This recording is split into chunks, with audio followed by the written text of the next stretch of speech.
Un saludo, queridos hermanos, los saludo en el amor de nuestro Señor Jesucristo. Este es el ministerio elgozodejehová.com, que semana a semana traemos una clase para edificar al pueblo de Dios.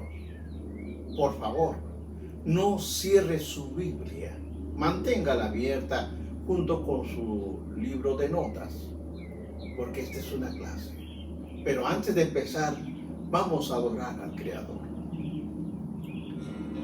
Bendito Dios. Bendito Él es Jehová, Dios de la creación. Él es Jehová, Dios poderoso. Él es Dios fuerte, la roca eterna. Él es Jehová, tu Dios, tu Salvador. Él es el gran yo soy, el Dios de Abraham. Jehová Shalom, el Dios de paz yo soy, el Dios de Israel, su Rey eterno. Él es Jehová, tu Dios, tu Salvador. Canta aleluya, canta aleluya, canta aleluya, canta aleluya. Él es Jehová, Dios poderoso. Él es Jehová, tu Dios, tu Salvador.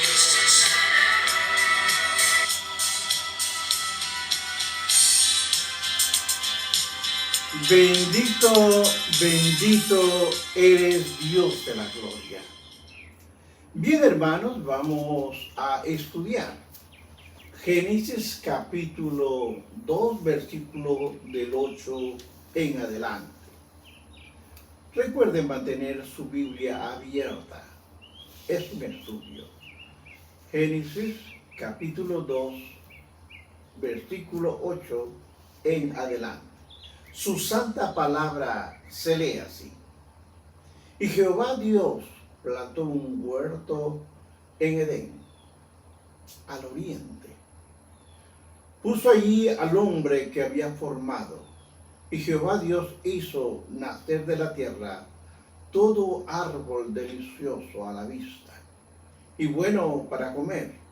También el árbol de la vida en medio del huerto y el árbol de la ciencia del bien y del mal. Y salía del Edén un río para regar el huerto, y de allí se repartía en 4 brazos. El nombre de uno era Pisón. Este era el que rodea toda la tierra de Ávila, donde hay oro. Bendito Dios y Padre de la gloria. Señor, vengo delante de tu presencia reconociendo, Señor, reconociendo que eres mi Dios. Yo te pido en el nombre de Jesús, que el Espíritu Santo, Señor, me ayude a desarrollar esta clase y ponga palabra en mi boca para poder explicarla todo. Pero todo te lo pido en el nombre de Jesús, tu Hijo amado. Amén. Bien, hermanos, el tema lo he titulado Dios prueba la obediencia del hombre en el huerto del Edén. Como una forma de introducción, la Biblia registra que el Dios soberanamente creó los cielos y la tierra. Pero además el Señor dispuso la tierra, ordenándola y llenándola. No como leímos al principio en Génesis 1:2, donde dice que estaba desordenada y vacía. Esta vez Dios lo ordenó y lo llenó de todo lo necesario en preparación para la llegada del hombre, a quien Dios puso como rey de la tierra. Dios creó al hombre de una manera especial. Sí, hermano, formó su cuerpo del barro de la tierra. y luego sopló aliento de vida y el hombre fue un ser viviente, es decir, un ser personal. El hombre fue creado por Dios en perfección y santidad moral, hecho a la imagen de Dios. Y eso explica lo siguiente. 1. El hombre posee una naturaleza racional que lo ocupa para conocer al Dios vivo. Segundo punto a observar, el hombre posee la naturaleza moral que lo capacita para disfrutar de la justicia y de la santidad de la verdad. De acuerdo al libro de Efesios, capítulo 4, versículo 24. Punto 3. A observar, Dios dio al hombre una responsabilidad, subraye, responsabilidad real, y le otorgó autoridad sobre toda la creación, de acuerdo al libro de Génesis, capítulo 1, versículo 26. Ahora, todo esto obviamente ya lo sabemos en virtud a la revelación divina. Ya esto lo sabemos. No sobre una base de especulación humana. La Biblia enseña que Dios tiene un plan soberano sobre la vida del hombre en la tierra. Dios lo ha preparado así. El hombre no es producto del azar, ni de la evolución irracional, sino de un diseño perfecto, elaborado por el Dios omnipotente y santo. Él lo hizo, Él lo dispuso. Ahora bien, por supuesto, todo lo dicho conduce inevitablemente a ciertas preguntas. Oiga usted, y son muy serias relacionadas con el tema de la prueba del hombre, revelada en Génesis capítulo 3. La pregunta es, ¿cuál fue la naturaleza de la prueba y la tentación del hombre? Segunda pregunta a hacerse, ¿cómo es posible que el pecado haya entrado en el corazón del hombre? Hay preguntas que uno se hace como estudiante de la palabra. Esto es sorprendente si nosotros vemos que Dios hizo la creación y dijo que era bueno en gran manera, de acuerdo a Génesis capítulo 1, versículo 31. Hermanos, quiero que entienda que lo cierto es que con la provisión de todas las cosas que Dios hizo para el hombre, también proporcionó que fuese probado respecto a su diferencia, a su creencia, a su obediencia a su Creador.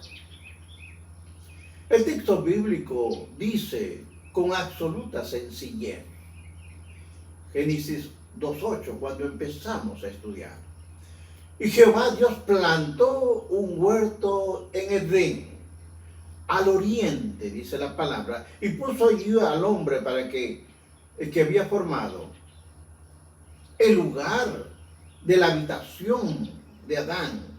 He descrito para establecer escenario donde ocurrió la prueba. Es probable, hermanos, que Adán haya sido creado en algún sitio fuera del Edén. Es probable que eso haya sido, y se lo voy a explicar por qué. Pero pudo observar al mismo tiempo cómo Dios preparaba este hermoso jardín, cómo lo preparaba, que al fin y al cabo iba a ser su lugar donde él iba a habitar. De acuerdo al profesor teólogo Enrique Morris, dice que el primer conocimiento que Adán tuvo de su Creador fue que él lo amaba y que en una forma cuidadosa había y le suplía todo para él. Estaba preparando Es obvio, para mi entender, que para este entonces Adán tuvo que estar observando. Cuando sigo viendo en el mismo texto bíblico, sugiere que Adán fue creado fuera del Edén, porque si usted se da cuenta que dijo y lo trajo, habla bien claro, y lo llevó al huerto del Edén. Entonces es probable que él no ha sido creado en el huerto del Edén, sino que Dios lo trajo. Ahora, dicho huerto era un jardín dentro del universo, que había sido creado y dentro del territorio de la tierra, que Dios había creado. El Edén, hermanos, no es el equivalente a la tierra, y el jardín no es equivalente al huerto del Edén. El sustantivo Edén significa deleite. Era una región o espacio que a la postre se le dio al hombre. Este estaba en el huerto del Edén. Según el relato del Génesis, el Edén es un sitio o localidad y no es un símbolo, como muchos dicen. El vocablo hebreo gan, G-A-N, traducido quiere decir huerto. Es expresado en la Septuaginta mediante el sustantivo de donde viene la palabra paraíso. Entiéndalo bien. De ahí es que viene la palabra paraíso en el castellano. También, la Biblia no explica cómo Dios puso allí al hombre. No lo explica. El buey lo llevó al huerto del Edén, aunque no es importante que nosotros estemos interesados en saberlo, cómo que lo llevó, pero sí estamos interesados. Y es importante saber que el huerto del Edén es el paraíso del deleite. Era un lugar maravilloso que el hombre viviese. Ahora observe al escritor y maestro Herbert. Él nos dice que el paraíso es un concepto prestado del persa por los traductores de la Septuaginta.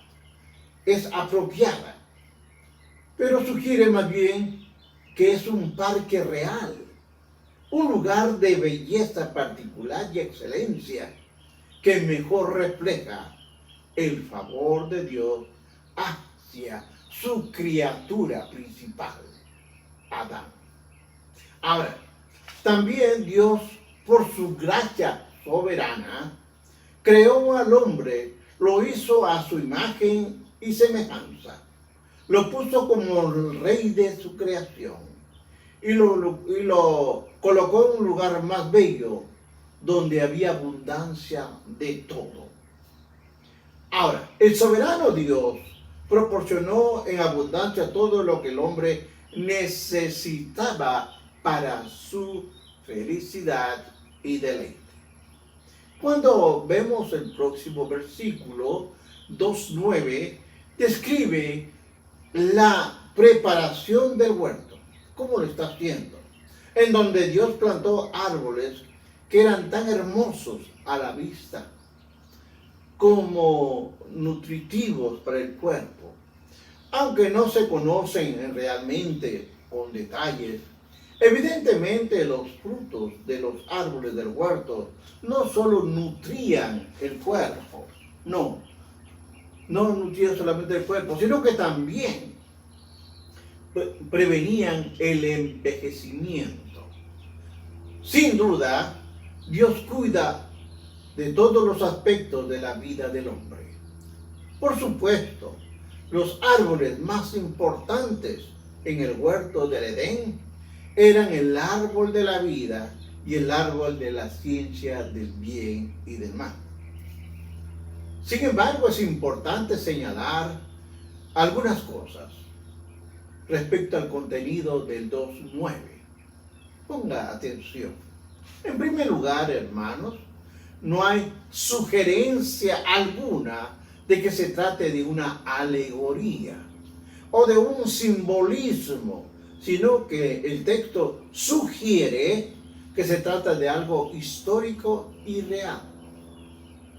Tanto la descripción geográfica como la mención de los dos árboles dan a entender que se refiere a lo literal, no a lo mitológico, ni a lo alegórico, aunque los árboles tratan una explicación sacramental.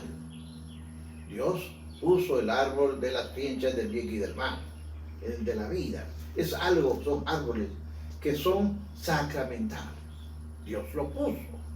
Ahora, se han mencionado, hermanos, algunas teorías raras, sí, raras, respecto al significado concreto del árbol de la ciencia del bien y del mal. Algunos han interpretado que no se refiere a todo, como si el hombre no debiera codiciar la omnisciencia. La Biblia establece y dice: y dijo Jehová Dios, he aquí el hombre es como uno de nosotros, sabiendo el bien y el mal. Ahora pues, que no se alargue su mano, y tome también del árbol de la vida, y coma, y viva para siempre. Otros, sin embargo, lo han tomado como una referencia, percatándose de la realidad sexual. Mire, sin embargo, lo que nos dice Génesis capítulo 3:7. Entonces fueron abiertos los ojos de ambos y conocieron que estaban desnudos. Entonces cosieron hojas de higuera y se hicieron delantales. Aún hay otros que entienden que es una manera de hablar acerca de una realidad existente entre el árbol de la vida y del bien y del mal. Sin embargo, la postura correcta es la que usted tiene que saber. La postura correcta, sin embargo, es la que señala el énfasis del pasaje, que radica en la prohibición y no en las propiedades del árbol.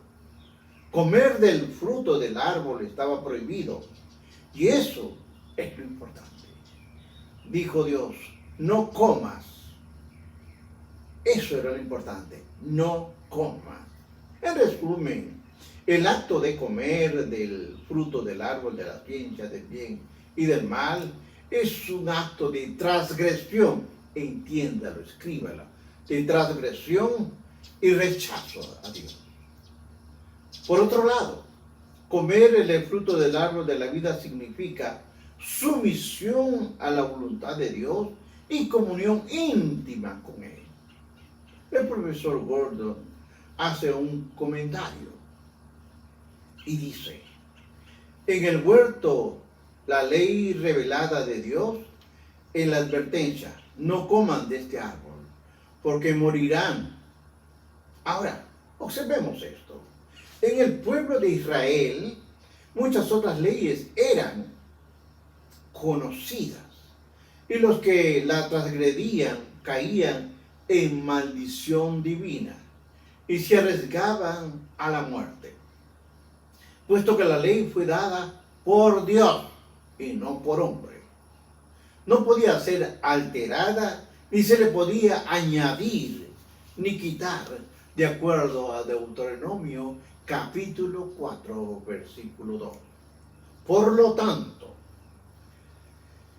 la sabiduría humana sobre la ley divina, Adán y Eva hallaron la muerte y no la vida. Ahora, Dios colocó ambos árboles en el centro del huerto, con el propósito de ¿qué? De someter a Adán a una prueba. Si comía del árbol de la ciencia del bien y del mal, va a caer en transgresión y desobediencia. Si comía del árbol de la vida, mostraba que se sometía a la voluntad del Dios soberano.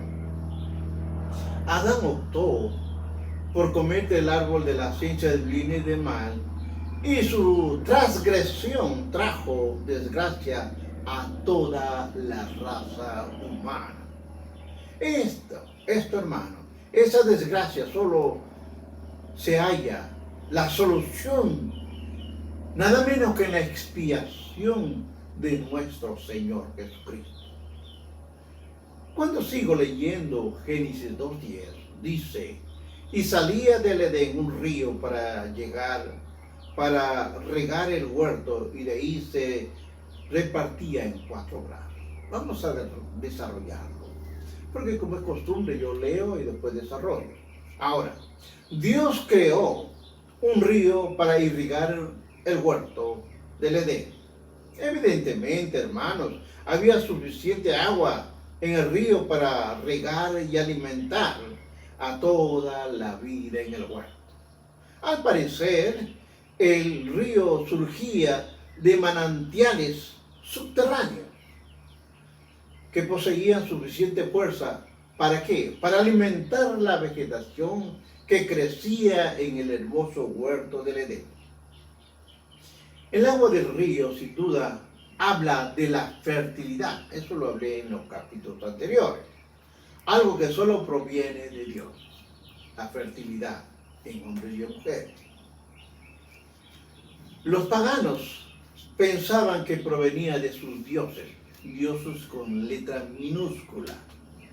Los cananeos creían que Balaam era el dios de la fertilidad. Pero la Biblia a mí me dice y me enseña que la fertilidad viene solamente de Jehová, el Dios supremo. Cuando sigo leyendo del 10 al 14, dice, y salía del Edén un río para regar el huerto, y de ahí repartía en 4 brazos. Ahora bien, pon atención, el nombre de uno era Pisón. Este es el que rodeaba toda la tierra de Ávila, donde hay oro. Y el oro de aquella tierra era bueno. Mas ahí también había de belio y ónice. El nombre del segundo río se llama Gihón. Este es el que rodea toda la tierra de Cus. Y el nombre del tercer río tiene el nombre de Hidekel, que a la postre le voy a explicar qué significa. Este es el que va al oriente de Siria, y el cuarto río es Éufrates.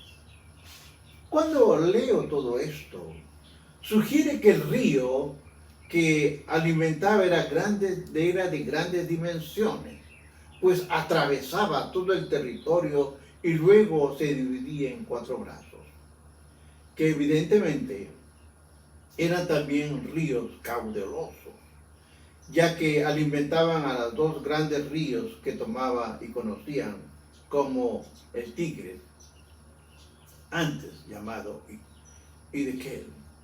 Ese es el Tigris. Y el Éufrates, obviamente. El Éufrates era el otro río. Hermanos, aquí hay que entender.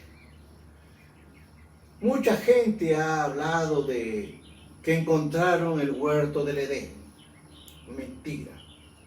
Puede ser que la geografía actual de aquella región no sea la misma que la antigua geografía, como resultado del diluvio universal.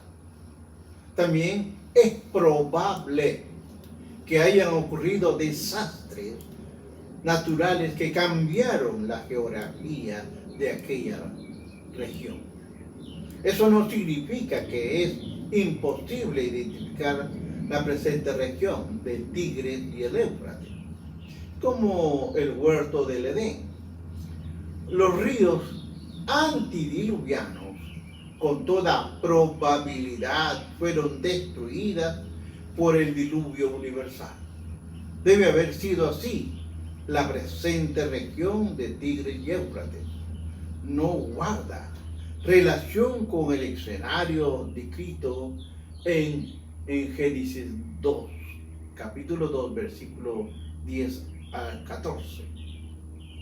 Ahora, vamos a observar otro punto. El hombre es colocado en el huerto. Aquí es donde nosotros tenemos que enfocarnos también. Génesis 2:15 nos dice: tomó pues Jehová Dios al hombre y lo puso, subraye la palabra puso, en el huerto del Edén para que labrara y guardase.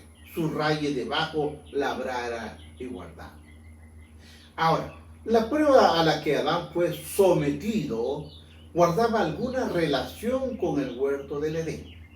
Obsérvese que Jehová Dios tomó al hombre, él lo tomó y lo puso en el huerto del Edén. Eso explica que él no fue creado en el huerto del Edén. Tomó al hombre y lo puso en el huerto del Edén y le dio un mandato. Aquí hay un mandato que de labrar y de guardar el huerto. Ese era su trabajo. Eso sucedió, hermanos, antes de la creación de Eva. Hasta este punto, Eva no existía. Después Dios creó a Eva. Dios dio a ambos ahora el mandato de sojuzgar y enseñorear sobre toda la tierra. Adán y Eva como pareja tendrán dominio sobre la creación como representantes de Dios en la tierra, de acuerdo al libro de Génesis capítulo 1, 26 al 28, y también del capítulo 3, del 1 al 5. También, observe esto, Dios puso al hombre en el huerto del Edén para que lo labrara y lo guardase. Es decir, Jehová Dios estableció desde el principio una ética de trabajo. Es importante notar que incluso en el mundo ideal, en los tiempos más primitivos, el trabajo era considerado como algo necesario para el bien del hombre. Y no fue una consecuencia del pecado, entiéndalo bien. El trabajo no fue una consecuencia del pecado. El acto de guardar el huerto tenía que ver con la mayordomía que Dios le dio al hombre. Eso fue algo que se le dio. Adán debía mantener el huerto ordenado, hermoso, como una expresión de su sometimiento al Creador. La belleza y el orden en el huerto debían reflejar nada menos que la gloria de Dios, a ese Dios soberano, supremo, que lo había creado todo y lo había declarado bueno en gran manera. Jehová Dios dio al hombre el privilegio, sí, hermanos, el privilegio tan grande de participar en la manifestación de su gloria. Fue a través de la prueba que implicaba el cuidado de los árboles del huerto que el hombre participaría en el desarrollo ¿de qué? De su propio carácter y condición moral. Desgraciadamente, perdóneme la expresión, el hombre fracasó y no se sometió al mandato de Dios. Hermanos, cuando Dios manda, obedezcan, porque hay castigo si no obedece. Que Dios nos ayude a caminar con temor y temblor, sometidos a la palabra de Dios. Bendición.